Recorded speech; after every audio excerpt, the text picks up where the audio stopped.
Hi guys. First of all, thank you so much for being patient with us. We had to take a couple of days hiatus from Tuesday Tidbits. It was just the stars were not lining up really well for Tuesday, so on many focused points. But anyways, we're back with you here today. And what we wanted to do is, we've talked to you a little bit before about Buttonhole Applique, but we wanted to dive in just a little bit deeper with you today, because that is then going to lead into something that we're going to do next week. Spoiler alert. So just a couple of quick things we wanted to start off with. I have kind of a project that I've started here. And Teri's so tired she's not even going to get her feet off the floor. No, I'm joking. I'll get up. No, you're not. I'll get up. It's easier. Just that's why I gave you the rolly chair. That's okay. So this one is called Potted Petals, and so this is basically just a fused applique. I use the Heat and Bond Featherlight because that is like our favorite. It's very lightweight because this thing is like not stiff. And it's. Can you feel it? I can feel it. Not you. Oh, can you feel it? And it's part of the reason is, again, because you've got layers of things. So I mean, by the time you get the flower, the petal, the pot, the leaves, and everything, you could have a big old just mess underneath there that it would be stiff as a board.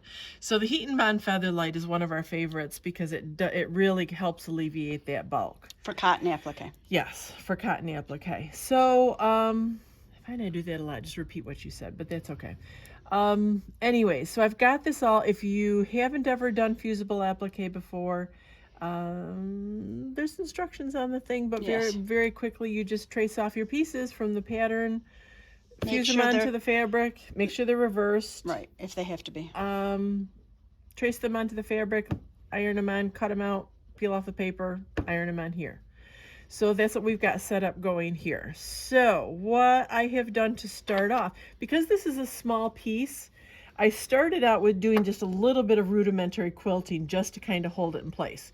So I used my monofilament thread. I just did in ditch here, and around the outside edge. So that got me to eliminate a lot of pins that I wouldn't be running into because I'm going to be moving this all around. Do you want to talk about backing? Yeah, we can do that. When you're doing something like this, you've got to pick your backing right. Wisely Because you've got to make sure that the thread that you're going to use in the bobbin is not going to pull through. So majority of everything I've got here is dark. So that's what I did, is I went with a darkish thread on the back. I mean, you will get a little bit of pull through here and there, but on the whole, not bad. And you also, I mean, if you're just starting out, I would also recommend using a very busy print, because that's going to hide what you're doing even more.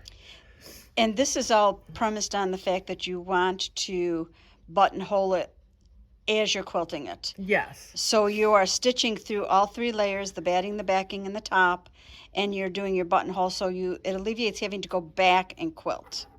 And the reason why we kind of came to that method is because if you just did the single layer, so you had the top of your wall hanging with your applique all fused down, and you were just going to stitch it then. So you're going to use an open-toed applique foot, which is what this guy is.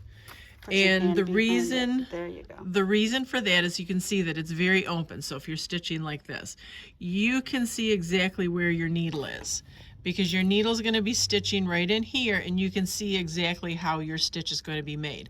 The other key point to it is it has this cutaway on the bottom. So when you're doing that stitch, it's riding over the top of it, not getting caught up on it. And that's especially important when you do satin stitch. Yeah, so this is an open-toed applique foot. Most machines come with something like this, but you can always get them. So if you were doing just the single layer, that would be the foot you would want to go to. The disadvantage with doing it just single is then you would have to stabilize you'd have to put something underneath just the top, because what happens is, I mean, it's not a problem if you're doing a fairly narrow stitch, but if you're doing wider stitch, what happens is it tunnels on you. Because if you think about it, and let me use the back of this paper here. The buttonhole stitch, or even it applies to the satin stitch too, this is how the stitch is going. So if you have a fairly wide stitch, and what's happened is the tension on the machine is going to take this point and want to do this to it. It's going to want to pull it together just because that's a big distance for a stitch to go. So that's what they call tunneling. But if you put something a little bit stiff, like a tearaway stabilizer underneath it, then it's going to prevent that from happening. It's going to still lay nice and flat, and you're not going to have that tunneling issue. Satin stitch, definitely you're going to want to have some kind of stabilizer underneath it. And you want to tear away. And I'm not talking copy paper, guys. I'm talking about either. Although in a pinch it works. In a pinch it works. It's not the best. And the reason being is because when you go to tear it away, it's so heavy Yes. that it distorts your stitches then. But if you're home on a Sunday and you don't have any other option, it'll work in a pinch. That's why I have the golden thread paper. Yes, in my I house know. At all times. At all times. It never leaves my house. But anyways, so you can use, they make wash away stabilizers, tear away stabilizers. I would not use something like a Pellon interfacing that you would have to leave in, because again, that's going to make it stiff again. So anyway, so that's kind of the basis of this, and that is why we have gone to basically quilting through everything, because then the batting and the backing offer you that stability that you're looking for when you're doing it. So then now, rather than using this foot, you are going back to this guy. This is your walking foot. Okay. I didn't go real close today. You just went flying up. Oh, I'm sorry. All right. I got excited there for a second. So on a general walking foot, what you want is, and again, remember we talked on this guy, that there was the open so that you could see right in where your needle is going. You want the same deal with your walking foot. And a lot of walking feet come with a bar right across here. So it really makes it a little bit more difficult for you to see exactly what you're doing. So the option for that is you find somebody that has a Dremel or take it to your machine dealer. Yes, there you go. And what they can do is they just basically grind that little bar out. It does not do anything to the stability of the walking foot. It still works perfectly fine, but it grinds it out. You can see what you're doing, which is always a good thing. Mm-hmm. So anyway, so walking foot when you're doing layers. Now, the next thing I would suggest to you is know how your machine makes a what we call buttonhole or blanket stitch. So we had these guys. These were the holiday mug mats that we had put out a couple weeks ago. And you can see that basically that's what these are. I'm supposed to show you all of them. Sorry. This is what this is you're doing buttonhole applique on them. And flip it over. And obviously we went right through it. And you can see the stitching back there, but it's really not that obnoxious. Exactly. It's fine. It's a mug mat. For goodness sake, it's a mug mat. But anyway, so what I did is I made a copy of that and I blew it up for you, because this is where you need to know how your machine makes a stitch. I know in my machine what it will do is it will start with a stitch. It will take 2 straight stitches before it goes into the buttonhole. So I've got a plan on that, especially if I'm coming from a point. Because if it's going to take 2 stitches, then I'm not going to get a cross stitch until I get way up here. So I'll show you what I do to fix that problem. But that's my first recommendation to you, is find out how your machine creates that stitch. So you can play around with just some scrap fabric and doing that. And then the also thing is, you can see on here, the way that you make the stitch is you want that straight stitch to be running right along the edge of the applique. The cross stitch is going to come and hold the applique down. So this is running along the edge, and this is a form of raw edge applique, because you're not going to be rolling this edge under. But that's what you want, is you want the straight stitch running here, then the catch stitch is going out. And then we're going to talk about how to go around corners and how to do points. Okay? So that's the long and the short of it. Oh, and I did want to, where was the other one?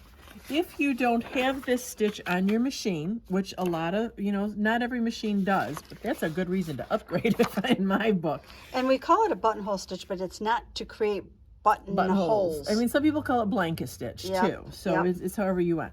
Some machines have it so that it's an angled.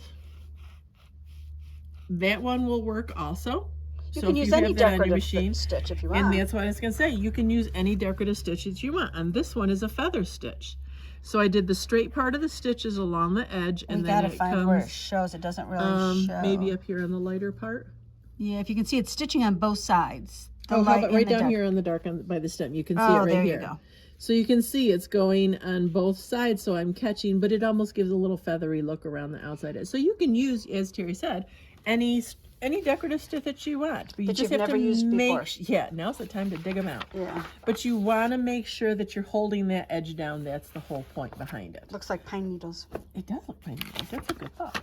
Okay, so now getting set up for this. We're at 10 minutes, Marty. I know, I'm hurrying. No, don't hurry. Everybody yells at us when we hurry. Well, Speak so severely to us, I should say. I'm matching my threads to the applique on this guy.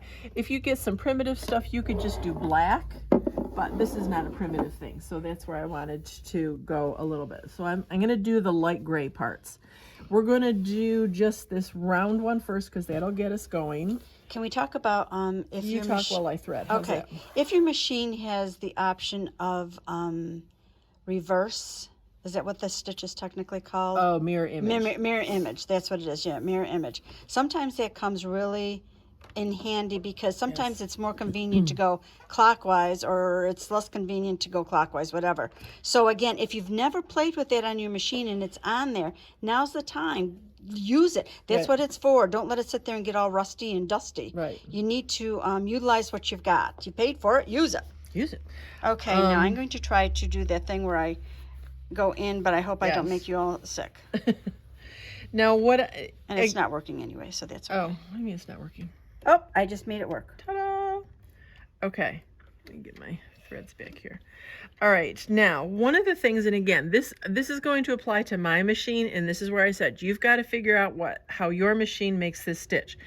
Mine, when I do that buttonhole, it tends to flip one needle position over. So when I'm doing the lock stitch to start of it, I want to start with my needle position over one. That gets very complex. I know it does, but they're think you fine. can just They're go fine. over it. They're smart people. Oh. So I start my machine applique like I do my quilting. So I'm going to take a stitch, holding on to my top thread, and then I'm popping up that bottom thread. So I'm grabbing hold of that, and then everything goes underneath the foot. Reason why I do that, guys, is because it helps lock that stitch in. I mean, you're going to lock it in anyways, but you want to help lock that in. So I'm going to do a straight stitch, but I want it a little short because, as I said, I want to lock it in. So I'm going to do just a couple of stitches, really short. And then now I'm going to select my stitch. And I do have a mirror image function because on ours, the stitch goes to the right, but I want it to go to the left. I know this sounds really stupid, and I don't know if a study was ever done on it, but I find that it's easier to go clockwise rather than counterclockwise. I agree with you. I think all our brains are wired that way, but it's easier to go clockwise. So I want my stitch is going to come down and go towards the left. So Obviously, the Swiss didn't agree with us because No, all they the didn't. upper Ninas are are all that way. programmed the They other all way. go to the right, but they have the mirror image, so that's fine. So what I'm doing, and again, remember I told you it's so easy without that bar in there. I'm just running my stitch, and then it's going to go do a catch stitch. But I'm running that. Do you need me to move out of the way? And you can see I'm turning. Now, you don't want to do really big turns, so at some point you might have to just lift up your presser foot and turn it a little bit. You don't want to use huge turns because then it will look like you're turning a corner, not a curve. Hang on just one second. I'm going to go around your back. Mm-hmm. See if it will be better from the other side. Is it better that way? I don't know. We will see. Okay. So I'm going, and again, now I'm coming to a curve, so I want to, you never want to do a turn while the needle is actually doing the catch stitch, because if so, it will make a V, not a stitch. So you want to make sure it comes back out to the outside, and then you want to do a turn. Turn a little bit. Turn a little bit, take a couple more stitches, turn a little bit more. This is another case too. If you have a machine that has the a knee lift, where you can raise and lower your presser foot with your knee, and you've never found the need to use it, oh my gosh, Yep. get it out and use it. You Applique is will love away. it. Your hands are right where they need to be, on the fabric, not flipping up and down a lever behind you. And you want to keep, because if you don't keep that straight stitch really tight and close to the gray, it's going to really show on the navy. So you really, that's the other thing, you want to make sure that stays right alongside that fabric. And And you again, can see I'm slowing down on the curves, guys, yeah, this just is like not the 100 car. miles an hour. Just like a car, slow down on the curves. And you can also see I'm kind of rolling my fabric here so it will go underneath the machine and not be in my way.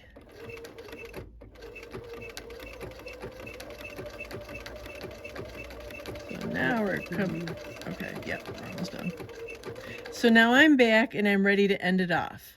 So you want to go back to that really short straight stitch, and again, couple lock it in, and then again, like I'm quilting, I'm going to pull it forward, grab that top thread, back, take one stitch, it will pop up that bottom thread, and then you can cut everything nice and even on the top. So that is buttonhole applique in a nutshell. Do you want to do a corner? You want to do a point? A 90 degree? I can find one. There's one right up in the top of the gray. On the top of right here? No, over here. Yeah, but I don't have the right thread on. Yeah, you do. You have gray. That's light gray. Okay, hang on. No, I can do it. Hang on.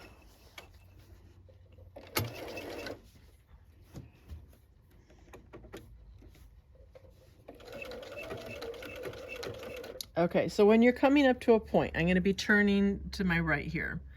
So I've got room for one more stitch here, but it might be a little bit past. Oh, wait a minute. Hang on just one second, Marty. Which way are you going? I'm going to go that way. No, I want you to go straight and down and make that 90 degree turn. Oh. Sorry, we can all do inside turns. That's easy. This is what I want you to do. Okay, I see what you mean. So I'm not to the point yet. I'm a little bit ahead of that. But a whole nother stitch is going to be too far. So what I'm going to do is I'm just going to kind of raise my presser foot, position it where it needs to be.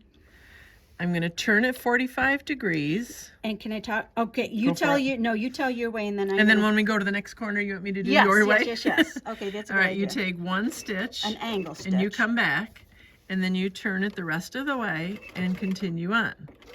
Now the other way to do it, depending on what you prefer. What do you want me to do? Go straight to the point. Oops. Okay, are you at the point? Not quite.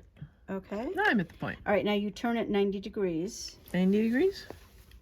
And you go straight across, because now you should be on your straight stitch, or your lock stitch, or your... The catch stitch. Yeah, there you go. And now you go up. But it didn't catch anything. Yes, it did. Yes, it did! We will look and we will evaluate when you get out of the machine. It's just two different looks.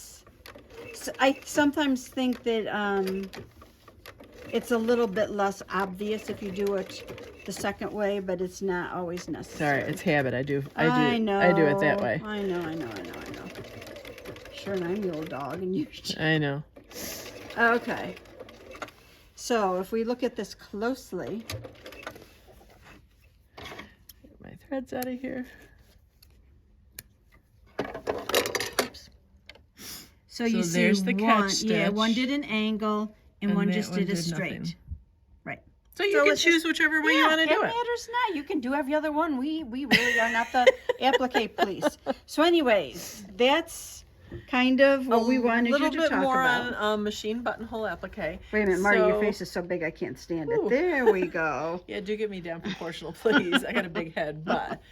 so anyways, buttonhole applique by machine. So this is going to kind of lead into what we're doing next week, and we're not going to tell you what it was or what it is, but it will come in handy knowledge for you next week.